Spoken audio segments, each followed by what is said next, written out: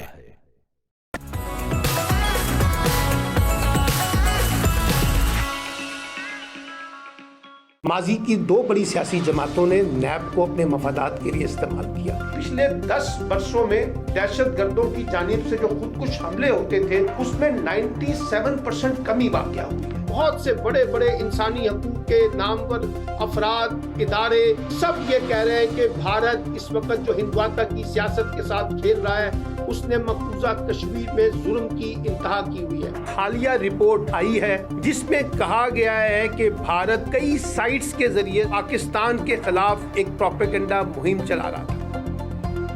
देखिए सियासी, समाजी और अस्करी मामलात पर बेलाग तबसरा और तज्जिया। मुकालमा विद सलमान आबिद, जुमा और हफ्ते की शब 10 बजे, ओनली ऑन हमारा टीवी।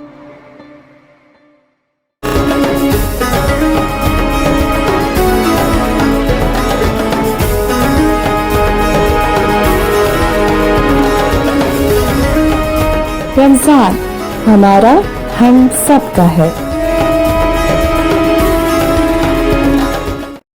या रसूल अल्लाह